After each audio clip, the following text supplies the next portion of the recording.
Terus kalau yang untuk yoga sama gimnastiknya lebih prefer kemana ya Bu ya? Kalau Kalau untuk hipo ya? nggak apa-apa, gini Bu, Harus dicoba ya? saya merasa semua itu nggak apa-apa, asal itu kan cuma masukan buat tubuh ya, dicoba aja lah anaknya suka yang mana. Ya ya. Kalau saya berikan dua-duanya kenapa tuh? Jadi supaya dia tuh punya banyak pilihan. Oh, aku pernah yang gerakan ini. Itu kan memperkaya pengalaman dia. Gerakan-gerakan Ya Bu. gerakan ajaib. Saya juga nggak tahu. Pokoknya yoga yang namanya yoga itu bagus. Oh. Ya, Iya, soalnya kan kalau gimnastik itu kan ya dia banyak kan menggunakan alat-alat gitu ya, Bu, ya, kayak gantung-gantung hanging. Nah, kalau yoga saya belum pernah coba memang. Jadi yoga saya nggak pakai alat. oke oke. Oke, Uh-uh. Bu Mingke nanti coba saya coba-cobalah mana Iya, yang dia suka. iya Bu Mevi Iya, terima kasih Bu Mingke ya. sama eh untuk Bu Rosnawati Deski lagi. Kalau kakinya sedikit saja tergores, langsung cari betadine. Tidak suka pakai baju di rumah. Ini tektil. Cenderung menghindar bila dipukul seseorang. Jadi pada seseorang anak bisa terkena hipo dan hiper. Iya, ini kalau umpamanya ini tektilnya kan, dia hipersensitif. Nah bisa aja ya, dia hipersensitifnya itu di matanya karena dia ngelihat, wah tergores nih. Aku langsung biasanya harus cari betadine. Sebenarnya dia benar-benar merasakan sakit atau enggak. Nah, kalau aku tidak suka pakai baju di rumah itu anaknya itu hiper, ya itu anak hiper itu kan enggak mau bersentuhan karena dia kepingin skinnya itu enggak mendapatkan apa ya, apapun, masukan apapun. Jadi kalau dia sedikit tergores, dia juga sudah bingung, tidak suka pakai baju di rumah, ya pasti dia tidak suka dipukul ya itu dia proprio dan tektil itu punya korelasi yang erat. Jadi kalau anak ibu lihat ya dipukul dia menghindar bila dipukul. Dia nggak suka pokoknya berhubungan dengan yang skin. Skinnya itu nggak kepingin dia menghindari banyak masukan dari skinnya. Jadi kalau ibu nggak pakai baju di rumah, nggak suka pakai baju ya itu salah satu. Nah, apakah dia juga kalau keluar rumah itu yang dipakai hanya dari bahan tertentu gitu. Jadi ibu ini dia tidak mau membalas itu lain lagi Bu. Karena itu tidak mau membalas itu saya tidak tahu apakah dia tidak tahu caranya membalas, dia atau alasan lainnya. Anak ibu yang Rosnawati di atas ini saya ngomong kan hipo ya Bu ya.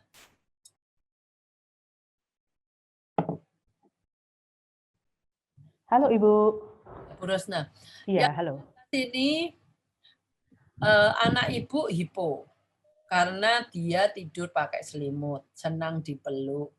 Otot-ototnya sangat lemah kalau berdiri, nggak bisa. Aku dalam berjalan duduk model W. Kalau yang Ibu katakan ini lebih ke arah tektilnya, Bu. Nah, kalau umpamanya loh dia nggak mau pakai baju di rumah, tapi dia kok suka pakai selimut kalau tidur. Kalau tidur pakai baju toh, Bu? Enggak pakai baju, Bu. Kalau saya tanya kenapa Andra tidak suka pakai baju di rumah, kenapa? Saya tanya, dia bilang, aduh nggak tahu. Saya kasih bantuan jawaban, apa karena panas? Iya, karena panas. Loh, kalau pakai AC, tidurnya pakai AC nggak? Pakai kipas tuh. Oh, Itu kipas nggak bisa berhenti kalau dia tidur. nggak pakai kipas angin daripada AC gitu. Di rumah tidak ada AC, Bu, yang ada kipas. Oh, oke, sorry. Kalau dia kepanasan ini Bu. Oh lah, ini kalau kepanasan Bu. Jadi sekarang ini gini Bu. Saya kan enggak tahu secara detail anak Ibu bagaimana. Tapi ngomong dia kepanasan, apakah dia suka air, bermain air untuk kalau orang panas kan sukanya sama air ya? Enggak, malah dia kalau main air saya rasa enggak, Bu. Kalau sering mandi.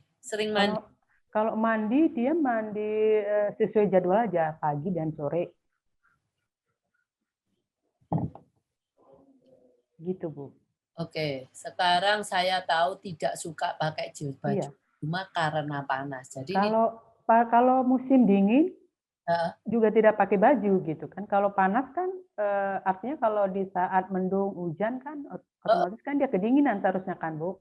Tapi memang nggak suka baju, kayaknya nggak mau pakai baju gitu. Tapi kalau keluar rumah dia mau pakai baju? Mau, kalau ke rumah pakai baju kan, kalau ke sekolah pakai baju, kalau jalan-jalan ya pakai baju. Biasa ada kaos, ada kain, nggak milih, biasa aja Bu. Oke, berarti itu bukan kalau umpamanya gini Bu, kalau hiposensitif atau itu semuanya itu konsisten Bu. Seperti gini, dia tidak suka pakai baju di rumah, keluar pun kita harus bergelut sama dia untuk pakai. Iya. Konsisten dimanapun Bu. Jadi itu bukan satu yang harus kita pikirkan. Mungkin itu ada muatan emosional. Gitu loh. Jadi kita kalau umpamanya dia biasanya informasi seperti ini, kalau dia nggak mau di luar keluar rumah pun dia nggak mau pakai baju. Jadi, iya. bukan masalah sensori gitu loh Bu. Halo. Iya Bu. Oke, jadi kalau kakinya sedikit. Halo, putus-putus. Iya, halo. Iya, halo Ibu. Kakinya sedikit tergores langsung cari betadin. Nah, mungkin ini dia bisa juga taktilnya itu normal. Atau 7 nggak harus semuanya kena gitu loh Bu. Dan namanya kita pun loh sedikit tergores langsung cari betadin. Ya, normal kan. Nah, kalau ada yang lainnya, evidence yang lain, simptom-simptom yang lain, Ibu bisa berikan ke saya untuk menunjuknya. Halo, putus-putus. Putus-putus ya Bu? Iya, oke, sudah Bu. Iya. Ada evidence yang lain menunjukkan bahwa kalau kakinya saja langsung cari betadin, saya ngomong normal ya. Tidak suka pakai baju di rumah, itu tapi keluar rumah boleh, ya itu bukan satu masalah hipersensitif gitu loh Bu. Oh iya Bu. Terus cenderung menghindar bila dipukul seseorang, ya teranglah, ya dia menghindar, ya toh pasti jadi dia sudah punya apa ya mekanisme. Oh kalau aku dipukul aku nggak. Putus. Sinyalnya nggak bagus. Atau Ibu gini, matikan videonya Ibu. Karena Ibu kalau dimatikan videonya, cuma suara lebih nggak akan putus. Iya Bu, iya. Oke, jadi gini Bu, kembali ya saya Bu ya. Sebenarnya kalau saya lihat dari yang Ibu katakan ke saya, taktilnya itu normal. Terus tidak suka pakai baju di rumah itu tidak bisa dibuat sebagai satu evidence yang bisa mempengaruhi kita untuk menilai dia proprionya hiper atau taktilnya hiper gitu. Nah, karena rumah masih mau pakai baju. Yeah. Terus kalau cenderung menghindar bila dipukul, dia kan high functioning. Saya lihat anak Ibu kan high functioning. Dia tahu lah, nggak mau lah semua dipukul. Tetapi dia tidak mau membalas. Apakah dia tuh tidak punya otot yang bagus, Bu? Karena dia berdiri aja nggak bagus. Pasti, ya toh?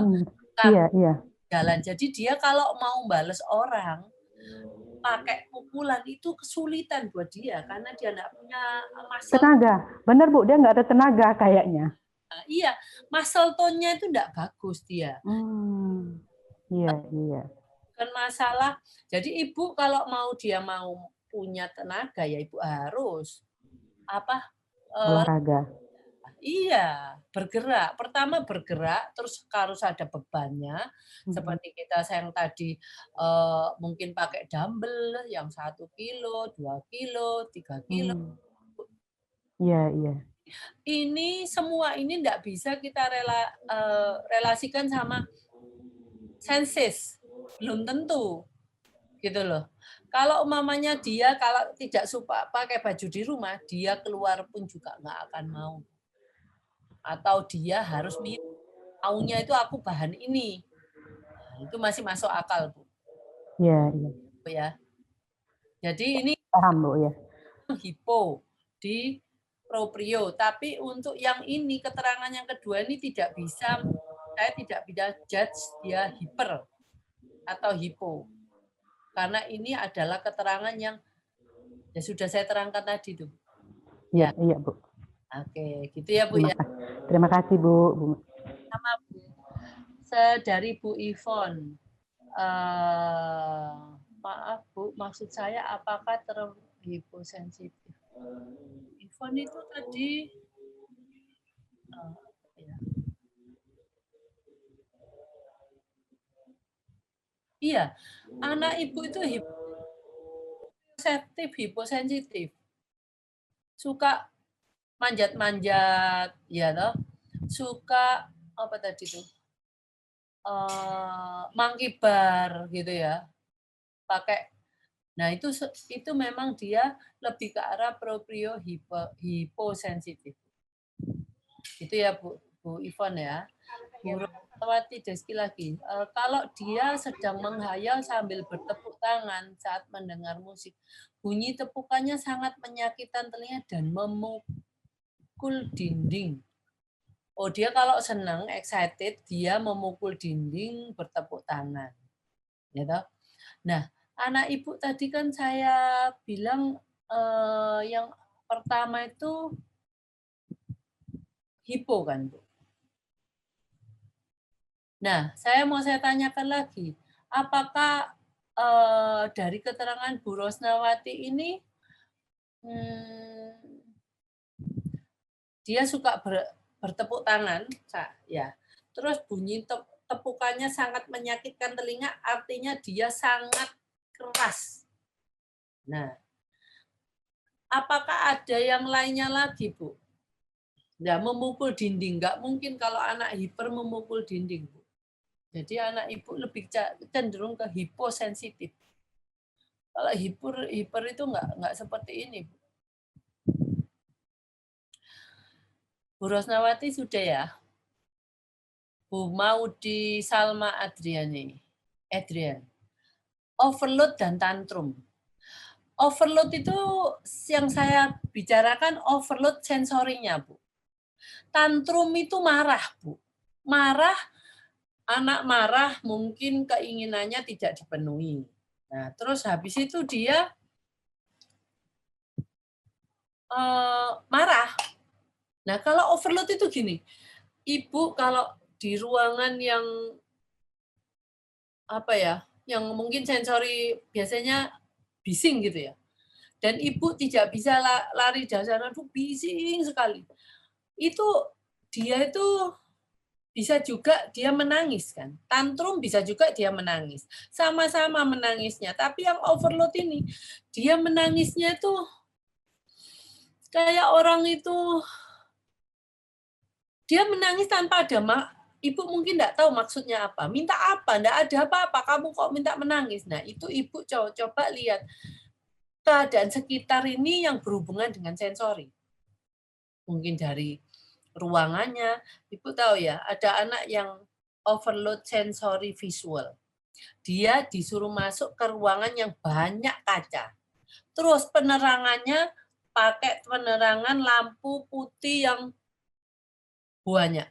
Kira-kira dia menerima inputan visual itu 2 kali.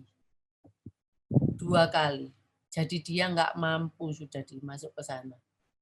Dan dia nangis-nangis. Nah, kalau anak yang pasif, dia nggak bisa minta seperti menunjukkan bahwa dia mau keluar dari sana. Dia cuma menangis saja di sana. Nah, ibu nggak tahu itu maksudnya apa dia. Nah, kalau maksud saya gini, kalau ibu menjumpai hal itu, coba dilihat lingkungan sekitarnya ini apa. Mungkin bagi kita mungkin nggak apa-apa, tapi bagi dia lain lagi, Bu. Gitu. Ya. Jadi Bu Maudi,